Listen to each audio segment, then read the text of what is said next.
en el Evangelio de Marcos. Su Biblia en el Evangelio de Marcos.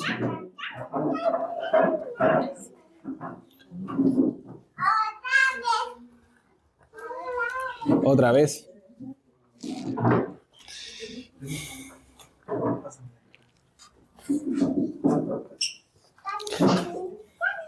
Marcos capítulo 6, versículo 30 al 44. Estuve pensando harto en esta reflexión, porque es la primera del año, entonces uno siente la presión de que tiene que ser buena, tiene que servir de aquí para todo el año, así como esta tiene que bendecir para todo el año. Y estuve orando, leyendo, pensando, y me acordé de un episodio del Evangelio que ocurre un milagro de multiplicación. Y mientras lo leía, la verdad es que pensaba en la iglesia. Yo igual tengo una lectura muy comunitaria del texto bíblico, como que en todos lados veo la comunidad, como que el versículo puede estar diciendo cualquier otra cosa y yo tengo esa mirada comunitaria del texto bíblico. Y mientras leía, era como que si la lectura o el episodio, el acontecimiento que narra ahí, como que empezaba a redibujar un poco las expectativas que yo ya me estaba haciendo de este año, 2026, que yo ya me estaba haciendo un poco de este año. Porque uno ya empieza como en noviembre a pensar en el siguiente año, empieza a soñar, me gustaría que fuese así, que tuviera esta forma, que lo enfoquemos en esto otro. Y mientras leía este texto era como, céntrate, como céntrate, esto es lo importante. Esto es lo importante. Entonces era como que se redibujaba un poco mis expectativas como iglesia, como comunidad.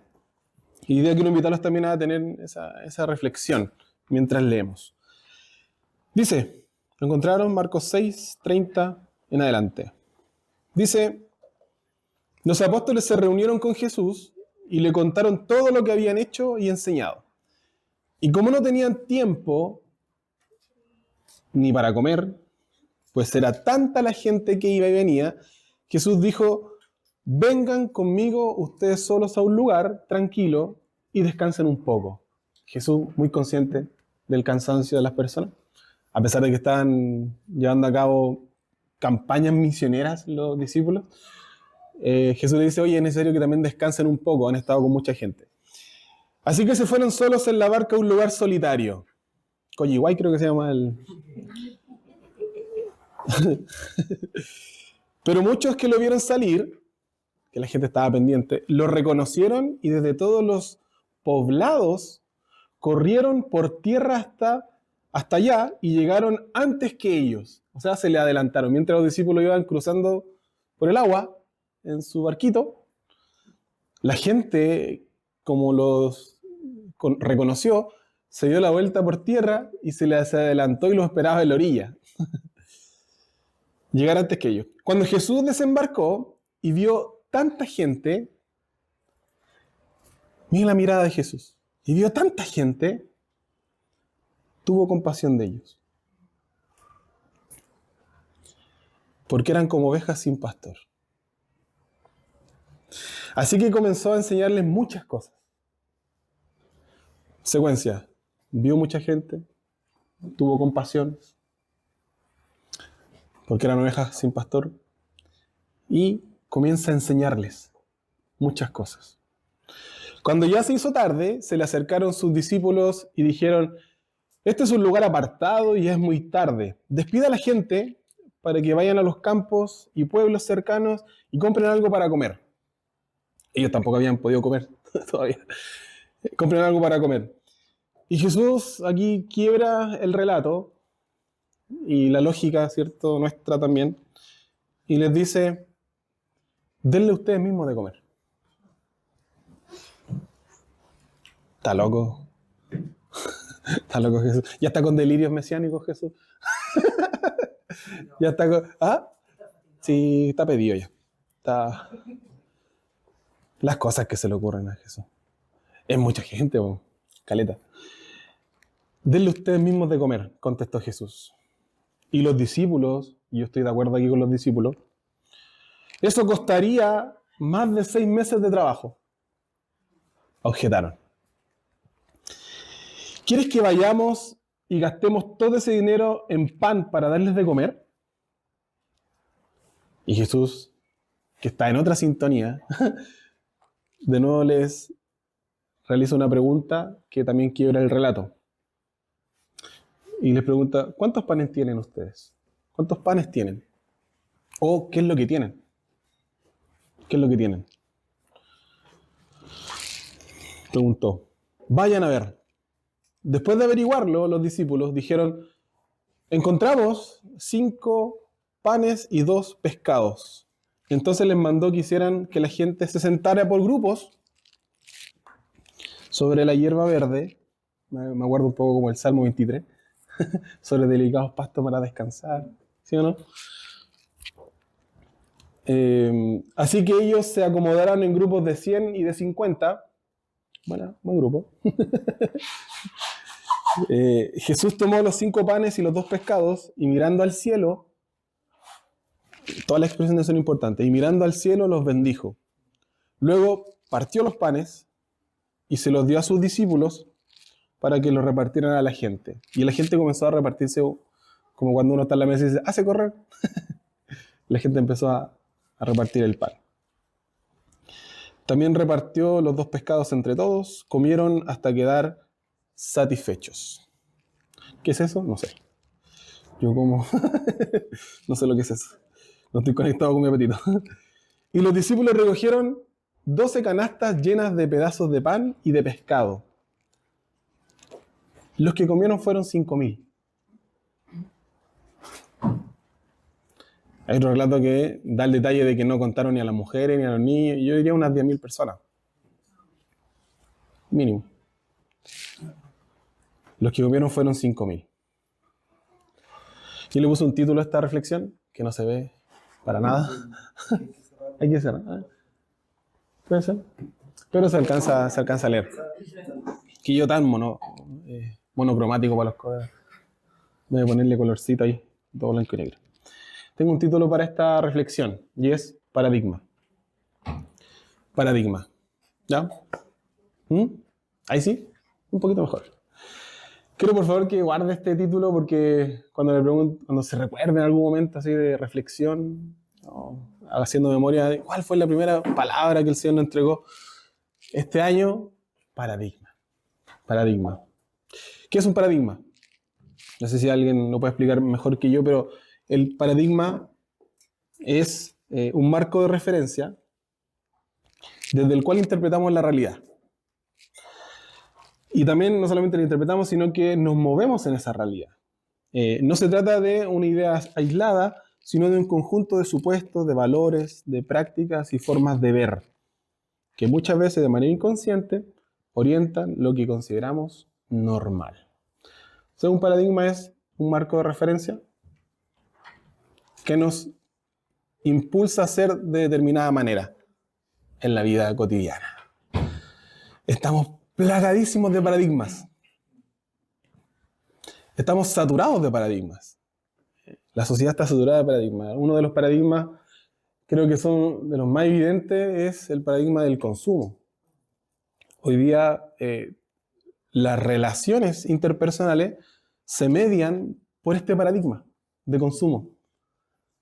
Hoy en día está la moda de relacionarnos con aquellos que nos suman, con aquellos con los cuales yo también puedo recibir algo a cambio. No voy a perder mi tiempo, mi espacio personal o mi persona con personas que la verdad que no me suman nada. Es un paradigma de consumo. Ahora consumimos hasta las relaciones. Consumimos la espiritualidad, ¿cierto? Consumo es un paradigma de los más arraigados en nuestra sociedad. Otro de los paradigmas, pienso, estoy tirando cositas, factos, es la polarización. Sí, estamos en una sociedad muy polarizada. y cada vez más. Y creo que el tema del algoritmo en redes sociales, ¿cierto? Potencia mucho más eso. Y es cosa de, ¿para qué decir Twitter? No voy a meterme ahí. Ni siquiera tengo Twitter por salud mental. Es cosa de meterse un poco a Instagram, ver las publicaciones, verlo. O sea, el deleite no solamente está en el meme, sino en los comentarios. De repente yo mando un reels a algún amigo o a cualquiera de ustedes y le digo así, no sé, el manjar está en los comentarios. Porque se hace pedazo la gente así, bro. Se destroza. Y de una frase que fue mal redactada se arma la tole tole, decía mi abuela. La tole tole.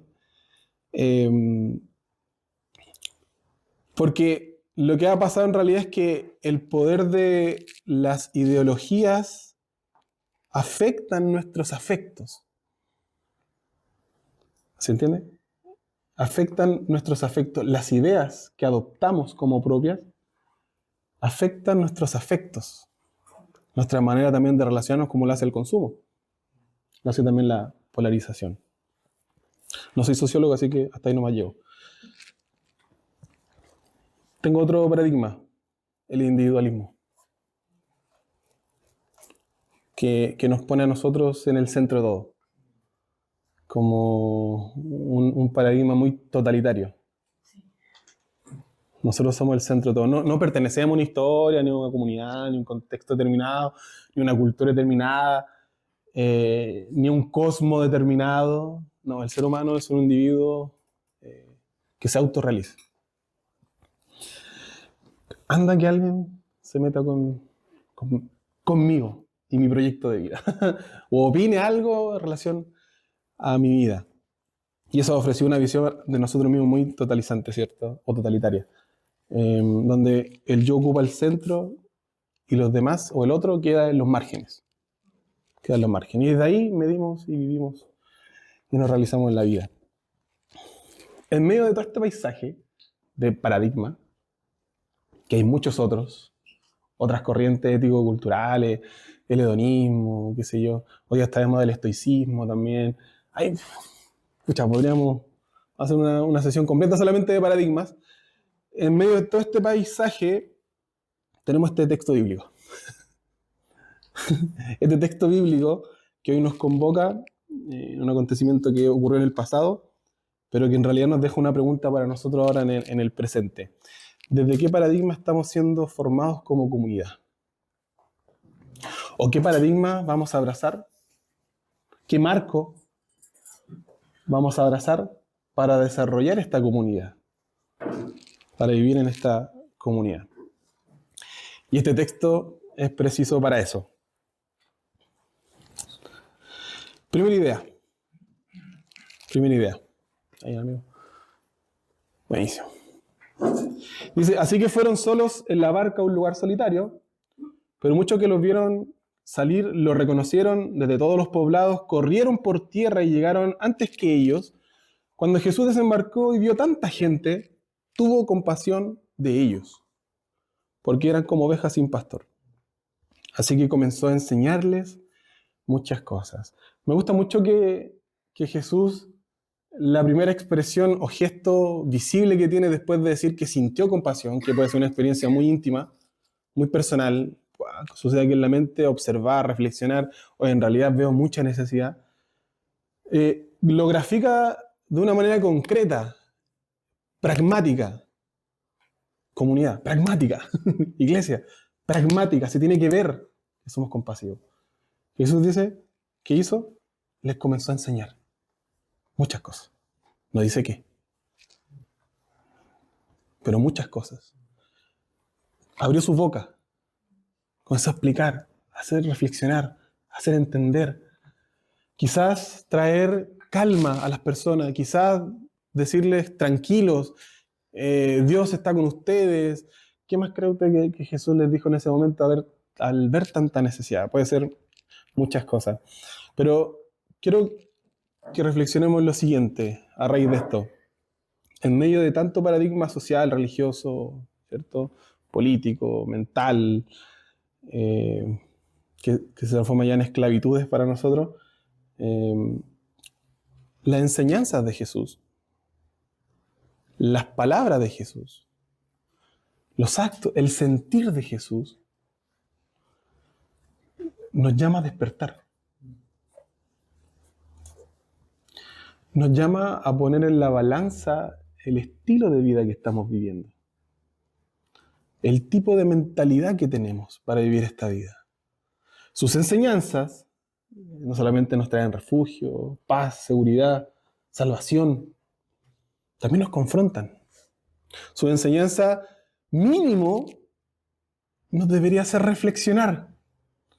Y reflexionar, me gusta mucho cómo se puede graficar eso, que reflexionar es la actitud de estoy aquí plantado, reflexionar es hacer esto.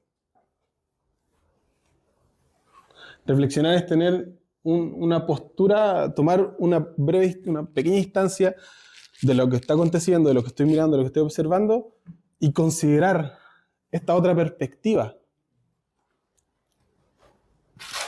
Jesús sintió compasión por ellos y empezó a hacerlos despertar, empezó a inquietarlos, empezó a hacerlos reflexionar con las palabras que les compartía. Sobre todo que la gente corría, se le adelantó a la barca esa, corría quizás con una esperanza sobre sus hombros, con una necesidad concreta sobre sus hombros, pero Jesús lee automáticamente cómo esa masa de personas se mueve y dice, en realidad lo que yo estoy viendo son ovejitas que no tienen un liderazgo que se hizo cargo de ellos, no tienen una institución que vele por ellos, no tienen una cobertura institucional, gubernamental, social, que vele por ellos, que atienda sus necesidades.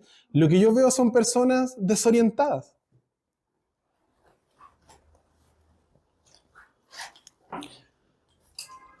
Personas a las cuales la institución o la esperanza de la institución desilusionó, abandonó, no dejó a su suerte. Jesús hace evidentes esas esclavitudes. Su palabra libera, provoca reflexión. Y la compasión que siente Jesús, que brota de él, ¿cierto? No se agota simplemente en sentir empatía. Se vuelve un gesto, se vuelve enseñanza, se vuelve también después en el relato un pan compartido. Una mesa compartida. Hoy ya tenemos mesa. Una mesa compartida. Yo creo que esto, ver la mirada de Jesús, la actitud de Jesús, el sentir de Jesús, ver la necesidad de las personas que corren hacia Jesús, hacia los discípulos, esperando algo, revela también para nosotros la hondura de nuestro mal, la hondura de nuestras necesidades, pero al mismo tiempo revela el corazón de Dios, que está constantemente inclinado hacia nosotros. Yo una vez, hace poco nomás tuve una predicación que hablaba sobre el Dios de sacrificio y el Dios de amor. Misericordia quiero y no sacrificio. Y hablaba en esa oportunidad de el tipo de Dios que pide sacrificio y el tipo de Dios que muestra misericordia.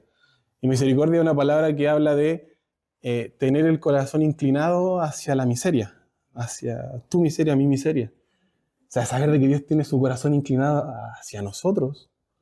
Y que también habla de un tratamiento específico en la misericordia, de un aceite que es curativo, que es para tratar heridas, ¿cierto? La misericordia no es solamente un sentir, es un actuar, es un hacernos cargo de lo que está pasando, de lo que estamos viendo. Voy a leer aquí, dice, su mirada atraviesa la conducta y alcanza la necesidad profunda, porque eran como ovejas sin pastor. Había muchos enfermos, endemoniados, tristes, depresivos, cansados. Pero Jesús mira la raíz de todo ese mal. A esta persona nadie le enseñó lo que es la vida.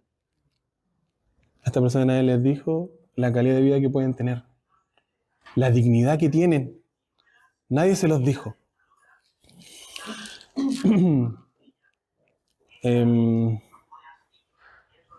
Hay muchas cosas acá, muchas cosas acá. Por un lado, el cansancio de los discípulos y de Jesús si hacemos el ejercicio de leer un poquito para atrás, se van a dar cuenta que a Jesús recién le habían contado que habían decapitado a Juan el Bautista. Ese es como lo previo a esto. Con una cuestión tan egoísta, tan...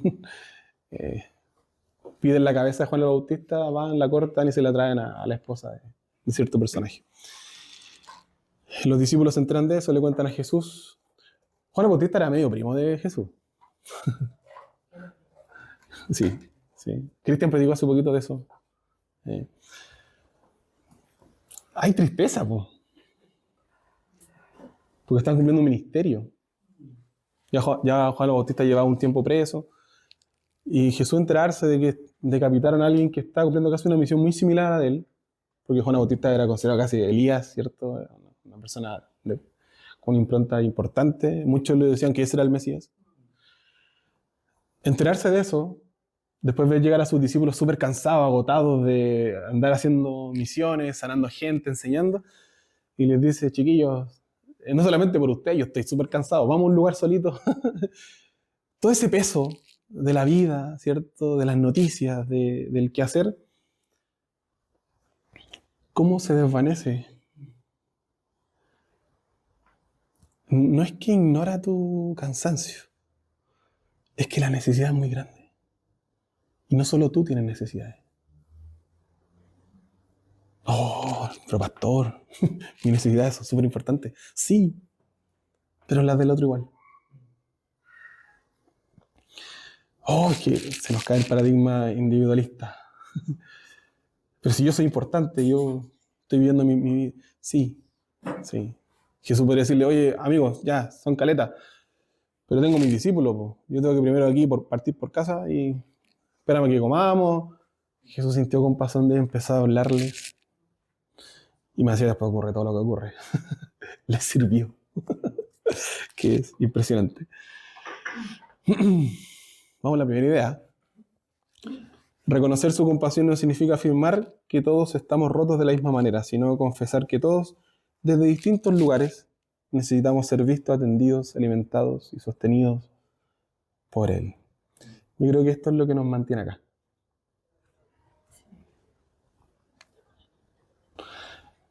Sí, porque los vínculos, yo amo los vínculos, creo que la iglesia se fundamenta en los vínculos. Y ojalá es que vinculemos no solamente con los que somos afín, sino que nos dispongamos a explorar al diferente, al que a lo mejor no me cae tan bien, al que... Oye, somos iglesia. Ya, es el desafío. Para evitar los ciertos grupitos, ¿cierto? Aprovecho de tirar palo también, sí. Para eso son las prédicas también. Júntense con otros, conozcan y se pueden sorprender gratamente. ¿Qué está diciendo? Esto es lo que nos mantiene en este lugar. No solamente el vínculo, sino reconocernos y autorreconocernos como necesitados de Dios. Somos los que estábamos corriendo para adelantar a Jesús, agarrarlo ahí, ojalá que nos bendiga este año. Alcancé a orar antes de que terminara el año, Señor, así que necesito tu bendición. Alcancé a hacer un devocional, escribí mis metas, lo alcancé a hacer, así que te sobrepasé, te pillé. Necesito tu bendición. Pero usted que Jesús decir, no, sé que no, estoy súper cansado, pucha, fue un año súper complejo, escuchar la oración de todo el mundo, imagínate el cansancio mental que tengo. ¿No? Se hace cargo de nosotros. Aquí va a fallar el pastor, la pastora, el ministro, la ministra, los diáconos que tienen su asiento ahora. Va a fallar todo, vamos a fallar. Hoy día somos nosotros, puede ser otra persona después. Lo relevante es que aprendamos a confiar en el Señor, a descansar en Él, a ser atendidos por Él. Porque no nos va a evadir, nos va a atender. Segunda idea, ya está más cortita. Lo necesario. Y me pongo más pesado también. Cuando ya se hizo tarde, se le acercaron los discípulos y le dijeron, este es un lugar apartado y es muy tarde. Toda la razón, estoy de acuerdo. Yo voto por ese. Despide a la gente para que vaya a los campos y pueblos cercanos y se compren algo para comer. Contestó Jesús, denle ustedes mismos de comer. Pero Señor, eso costaría más de 6 meses de trabajo. ¿Quieres que gastemos todo ese dinero, todo ese recurso, toda esa inversión en una oncecita un día sábado para 10.000 personas? Tenemos que pensar en todo el año de actividad y programa que se nos viene. A ti se te ocurre ir a Jerusalén, están a crucificar, vamos a estar 3 días sin comer. Tenemos una proyección. Jesús, ya, tú eres Jesús, pero nosotros somos los discípulos. Aquí está Pedro, Juan, y somos personas que pensamos, estamos escribiendo esta cuestión, así que está todo registrado. Tenemos estrategias para ser discípulos también. Si queremos conquistar el mundo, tenemos un plan. Tenemos una estructura. Están los que son más cercanos a ti, después viene otro grupo, están los que te acompañan nomás, los que van a comprar el pan, los que sirven, los que no sirven, los que escuchan. Tenemos, o sea, Jesús, por favor, yo sé que eres, no sé, ministro, pero pucha, tenemos aquí a Lucas que a lo mejor sabe, o Mateo que sabe un poco de matemática y nos puede orientar un poquito. ¿Cuánto necesitamos para atender a la gente? No, como un sueldo de 6 meses acumulado. Ya, no tenemos. En resumen, Jesús está... Te equivocaste de iglesia. Jesús era otra iglesia. Era otro centro ese señor.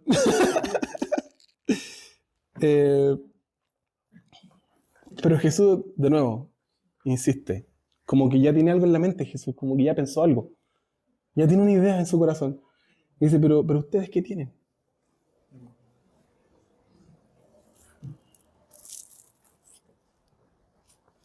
¿Cuántos panes tienen ustedes? Vayan a ver, po. Averígüenlo. Les dice, averígüenlo. Imagino a los discípulos, yo aquí leí todas las versiones de este relato, Mateo, Marcos, Lucas y Juan. En algunos relatos aparece que como que se dan cuenta y se acuerdan que tienen esa cantidad de cosas que son... se me olvidó. 5 panes y 2 peces. Es lo más importante. 5 panes y 2 peces. Como que los discípulos se acuerdan de que, lo tienen en una cajita. Otro evangelio muestra como que los discípulos empiezan a averiguar, a sacar cuentas, juntar uno por aquí, uno por allá. Pero hay otro evangelio que es el de Juan, que dice que había un muchacho, un niño, que de repente dice, oye, yo como que me robé unos pancitos igual cuando veníamos. Sí, se los sacó un caballero que estábamos así, pero está mal. Y ese niño se los pasa a los discípulos y es lo que tienen. 5 panes y 2 peces. Lo averiguaron, hicieron la tarea. 5 panes y 2 pescados. Ya no son peces porque están pescados. ¿Cuál es el lugar de la comunidad de discípulos frente a la necesidad de las personas?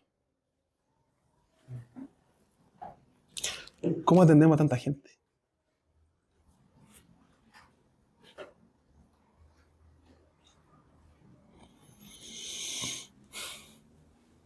Es una pregunta.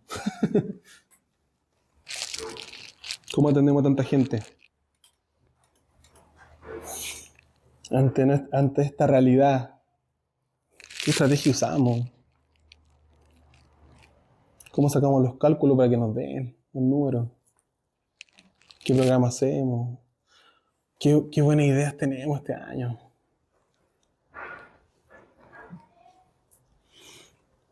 Yo creo que ante este relato considero todas estas demás cosas que acabo de mencionar como insuficientes. Buenas, es nuestro trabajo, pero insuficiente. Porque es mucha la necesidad. Es demasiado.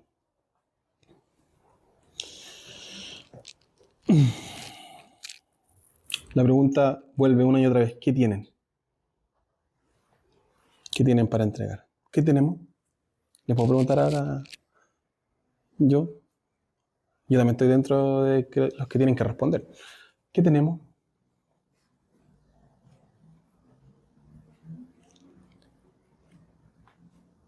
Está difícil, ¿no? Y si lo dejamos hasta aquí nomás. Yo creo que llegó hasta aquí el proyecto de iglesia. Nos acabamos de dar cuenta que somos... Sí, menos mal que no conectamos el audio, va a salir rapidito acá. No, es demasiado. Demasiado. ¿Qué tenemos?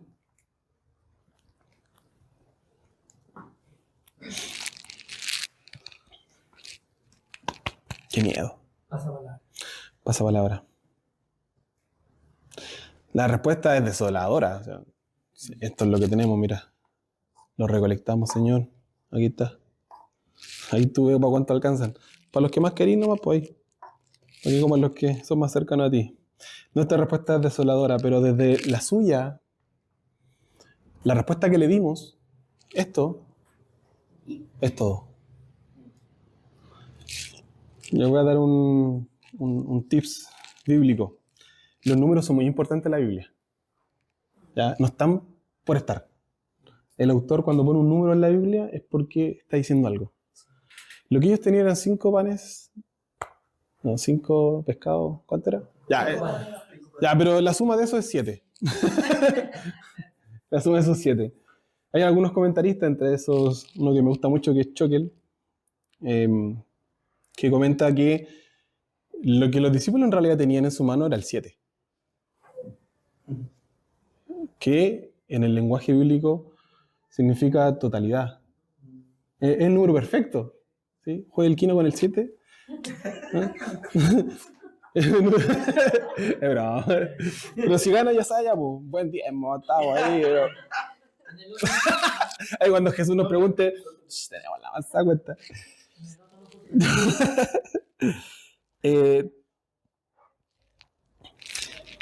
El número 7 habla de totalidad, habla de lo necesario. Y fíjese cómo podemos estar dando una respuesta pensando algo, pero que a Dios de Jesús es otra cosa.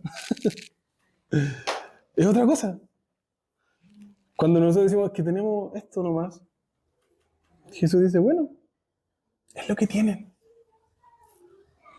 Tienen lo necesario. Es suficiente con eso. Yo sé que es escaso y que esto no está ignorando de que de verdad hay necesidad en la gente, que hay escasez. ¿Cómo de 10.000 personas va a haber 5 panes y 2 pescados? O no sé cómo era. Sí. 10.000 personas. Hay escasez. Es evidente, eso no es simbólico, es descriptivo.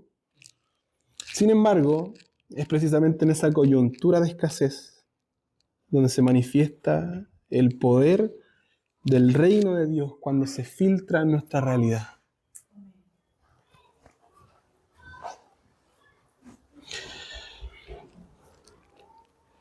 El reino de Dios acontece a través de manos compasivas.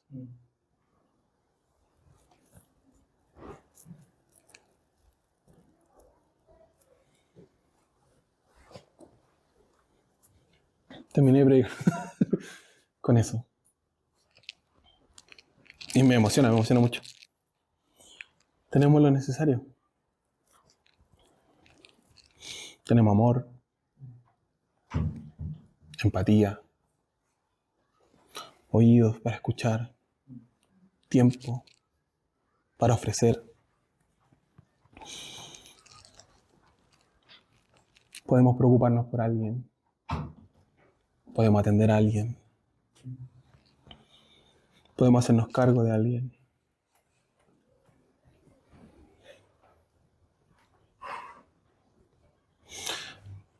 Repito la pregunta, ¿qué tenemos entonces?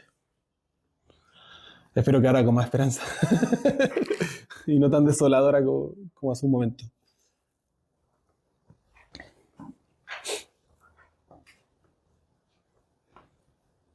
Última idea. El milagro. Entonces les mandó que hicieran que la gente se sentara por grupos sobre la hierba verde. Recuerdo el Salmo 23. Por grupos, sentados. Así que ellos se acomodaron en grupos de 100 y de 50. Hay una estructura básica. Hay una organización básica. De 100 y de 50, Jesús tomó los 5 panes y los 2 pescados y mirando al cielo, los bendijo. Perdón. Luego partió los panes. Esto siempre en el Evangelio tiene que ver con que Jesús se muestra a través del partimiento del pan. En el camino de Maús, cuando partió el pan, los discípulos lo reconocieron. En la cena del Señor recuerda que estoy aquí, hagan esto en memoria mía, estoy presente. Jesús parte los panes y los da a sus discípulos para que los repartieran a la gente. También repartieron los 2 pescados entre todos, comieron hasta quedar satisfechos. La pregunta aquí inevitable reside en el milagro. ¿Cuál realmente fue el milagro? ¿Cuál fue el milagro de esta escena? En verdad, ¿cuál es el milagro? El milagro está en la capacidad que tengamos de tomar esto que tenemos, desmenuzar estos pescaditos, echarle mayo a lo mejor para agrandarlo un poquito, o no sé qué es. La capacidad que tengamos de repartirlo adecuadamente por grupos, pescar estos pancitos que tenemos, desmigarlo, comenzar a repartirlo y que alcance para todos. Ahí está el milagro, o el milagro está en la fe que se activa cuando se comparte lo poco que se tiene.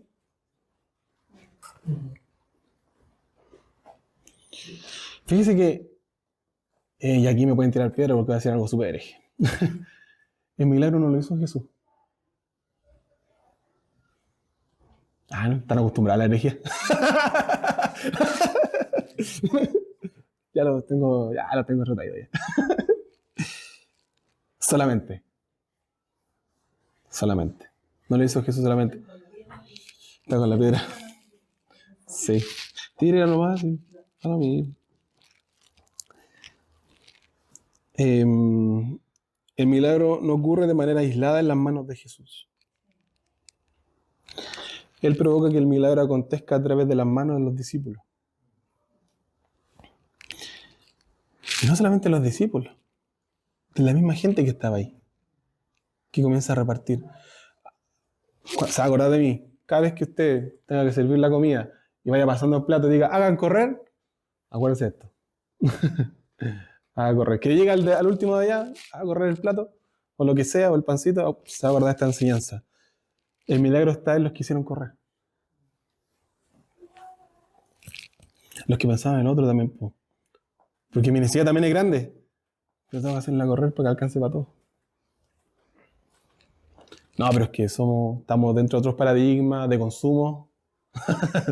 5 panes y 2 pescados no es nada en este paradigma. De polarización. Estoy aquí en grupos. No voy a repartir por ese grupo allá. Porque está la Clau ahí, los chiquillos. Está la Maga también en ese grupo. No, piensan otras cosas, tienen otra ideología. El paradigma de individualismo. Yo tengo hambre, aquí está mi plato. Mi necesidad está ya satisfecha. Y yo lo pongo aquí para no mirar al otro, para que no me dé pena. Jesús nos parte en 2. Su enseñanza nos despierta, nos tiene que despertar. En la iglesia no podemos seguir viviendo como vivimos afuera. No podemos seguir relacionándonos como siempre nos hemos relacionado. La confrontación, el choque, el dime y te diré, el argumento más fuerte gana. Si el culmen, el clímax de una de las enseñanzas de Jesús en cuanto al amor es ama a tu enemigo, ya de ahí para abajo. Es casi insoportable la enseñanza de Jesús. No hay forma de que yo practique eso. Sí se puede. Por algo nos invita. El milagro ocurre en la capacidad de repartir lo poco que tenemos. Y este es un sentir que tenía Jesús. Filipenses también nos recuerda, tengan el sentir de Cristo. Tengan el sentir de Cristo. Que el sentir es finalmente servir y dar la vida por los demás. Primera de Juan 3:16. No hay mayor amor que aquel que da su vida por uno de sus amigos. Y Juan 3:16, ¿qué más conocido? Porque tal manera amó Dios al mundo que entregó su Hijo. No para condenar al mundo, sino para salvarlo.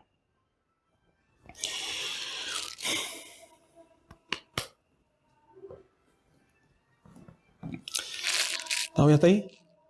Cerramos entonces. ¿Sabe cuántas canastas quedaron? ¿De comida? 12. Otro número curioso. 12. Sobró comida. También tiene un significado. 12. ¿A qué le recuerda el 12? Los discípulos. Ya, los discípulos. Y 12 tribus. Qué curioso que sean 12 discípulos, 12 tribus, 12 canastas sobrantes, llenas. Este es un guiño bíblico, ¿cierto? Es un guiño bíblico, teológico también, que nos remonta a ese pueblo que se organizaba en tribus, las 12 tribus de Israel, que habla de como el relato más originario del pueblo, del linaje, ¿cierto? Que es un origen muy plural del pueblo de Dios, pero también funciona como hipérbole de todos los que hoy día creen. El 12 es el pueblo de Dios. Eso es el 12. Si podemos resumirlo en una frase, 12 es el pueblo de Dios.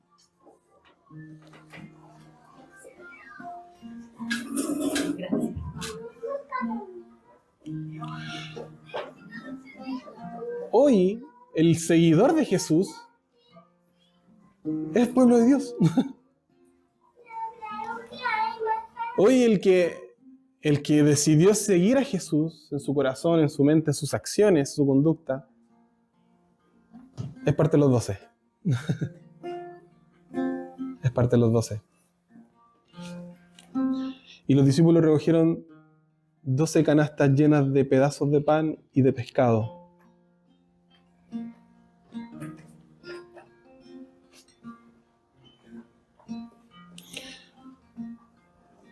Con esta realidad nueva, este paradigma de Jesús hacia la comunidad, solo tenemos que entender una cosa, que no viene todo un año. Y de ahí para adelante, infinito, no hay término. Iglesia, tenemos lo necesario, tenemos lo suficiente para cumplir la misión. Porque la iglesia no es el fin. Porque la comunidad, el estar juntos, el ser iglesia no es el fin. Y esto ya cambia mucho del paradigma de cómo utilizamos también nuestros recursos, cómo utilizamos nuestras fuerzas, nuestra energía. El culto no es el fin. Por eso que intentamos también simplificarlo. Que no sea una carga. La iglesia es un medio. La iglesia es el canal. La iglesia es el lugar por donde transita la bendición, la abundancia, la presencia de Dios, el Espíritu, y alcanza a los demás.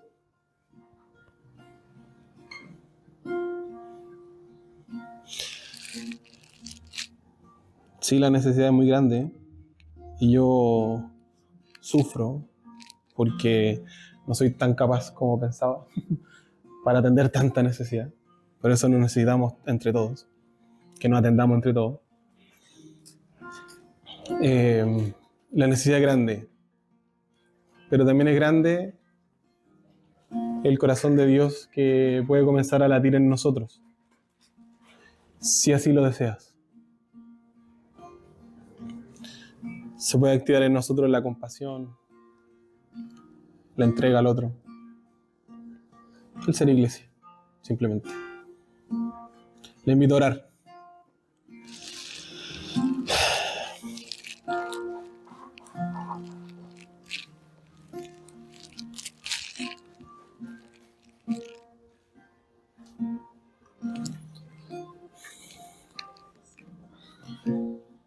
Señor, somos los que corrimos por necesidad a tus pies.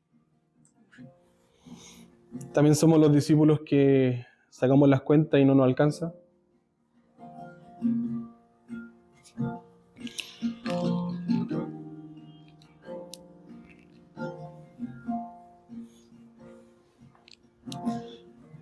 Pero también queremos ser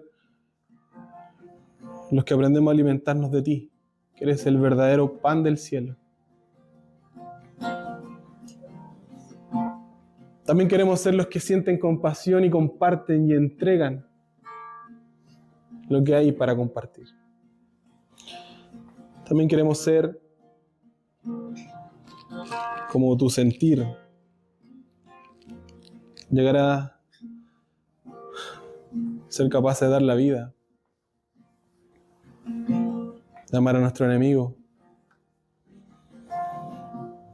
de doblegar nuestro egocentrismo, de soltar los paradigmas en nuestro inconsciente.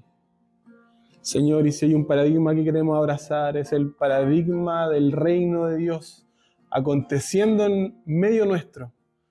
Si hay un paradigma que queremos abrazar, el paradigma del Evangelio que trae vida donde había muerte, que es capaz de restaurar las relaciones, que es capaz de levantar a los que están caídos, a los que están enfermos, a los que tienen necesidades del alma, del corazón, de la mente.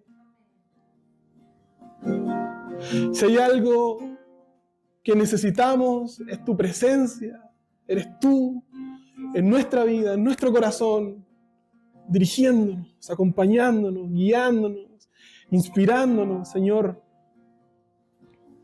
es nuestra mayor necesidad.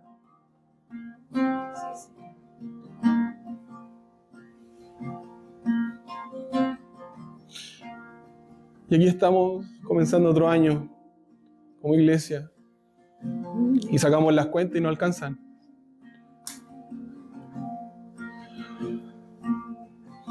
Pero en tus ojos veo que nos miras con esperanza. Y de tu boca salen las palabras que nos dicen, sí alcanza. Lo que tienen alcanza. Tienen lo necesario en sus manos.